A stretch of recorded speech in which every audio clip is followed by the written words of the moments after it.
So, ladies and gentlemen, my guest now here at the booth of DVZ is Henri Le Gouis. He's the CEO for Europe at Bolloré Logistics. It's a pleasure to have you here. Thank you. Thanks for welcoming me on the booth. Yeah, it's a big chance for us. I'm very happy because, of course, there's big news in the market regarding Bolloré Logistics, a potential merger with Siva Logistics. What can you tell us about? Well, I see it as a unique chance to grow and to reach within 1 year the number 5 ranking within freight forwarding. And it is also, as I manage Europe, a unique opportunity to empower the European teams and to give them some very attractive perspectives. Very good. And as I'm understood, it still takes some time, but eventually that will really come together as a very big company, right? Well, we have minimum 1 year to wait until we get the green light from the non-competition. This is a part of the normal process.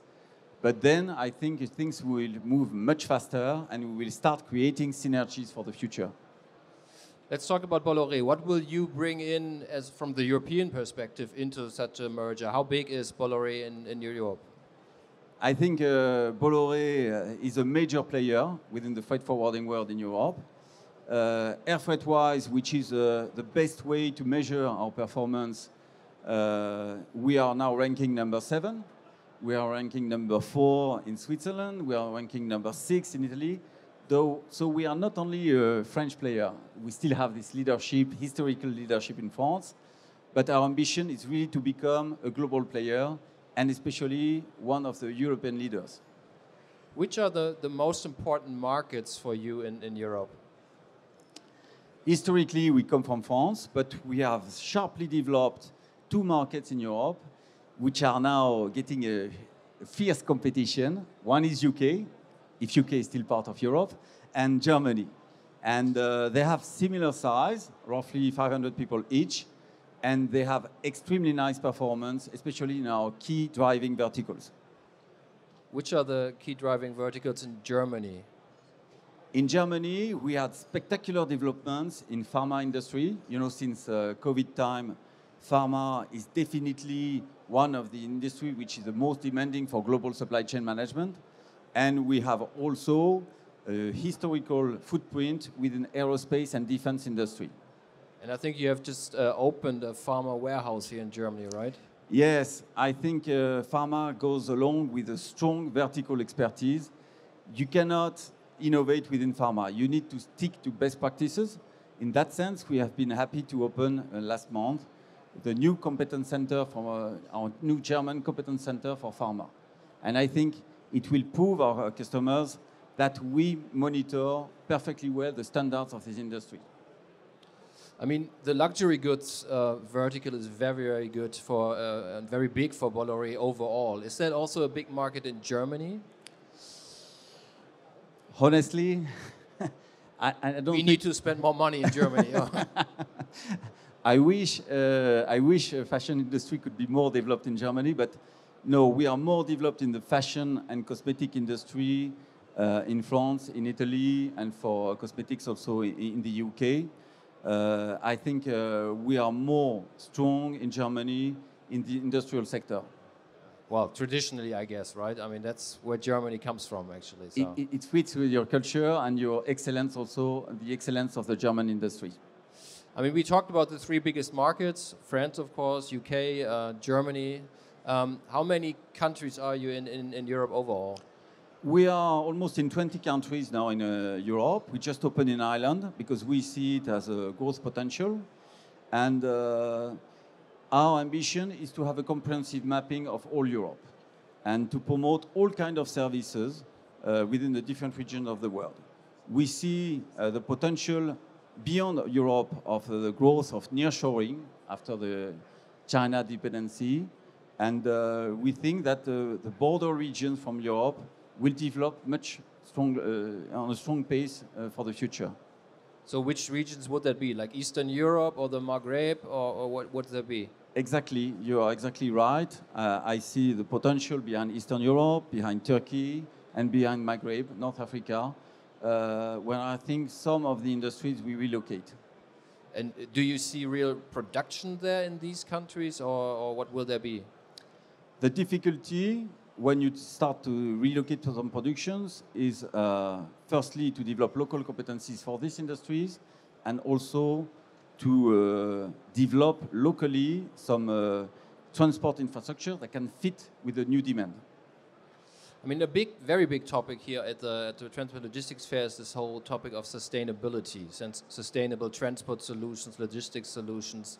I think it's very important in your company as well. What kind of solutions can you offer there?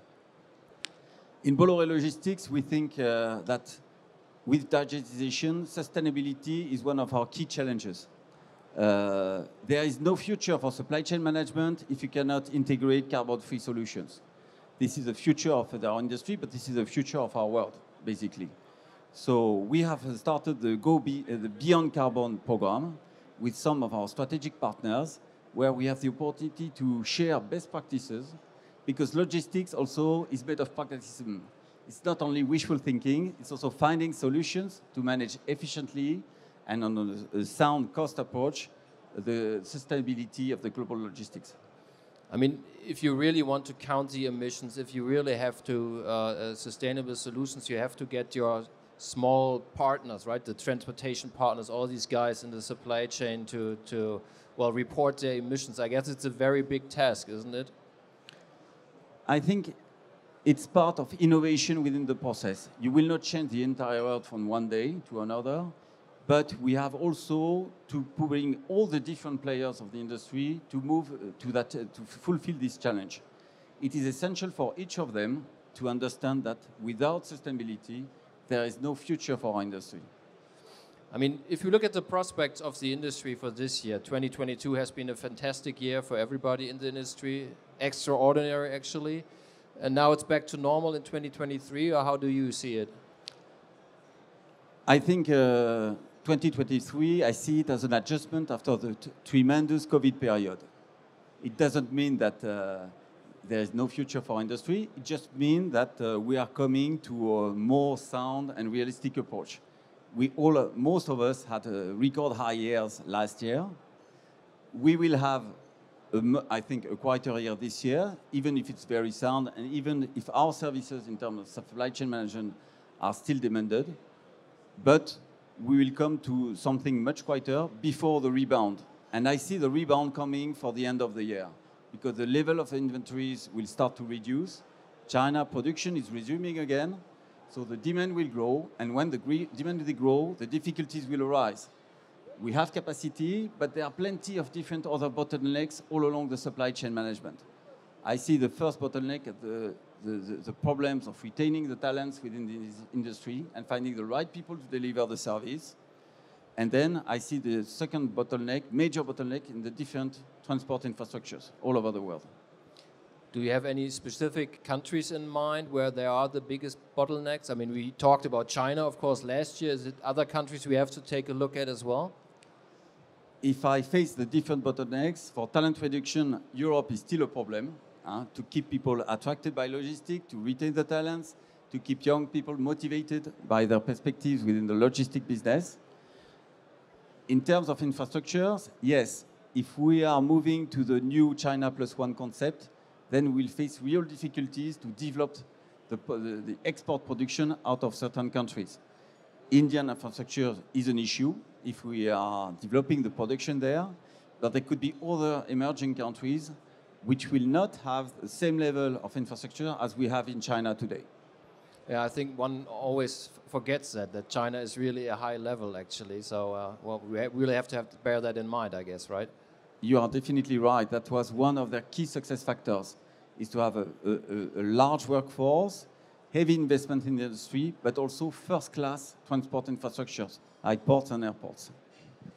Well, it sounds like a very, very important, exciting year coming up for you at Bolloré Logistics. Henri, thank you very much for the talk today here on our red couch. Thank you very much for your invitation. And you know that we never get bored in this industry, year after year. That's true. That's true. Thank you very much. Thank you.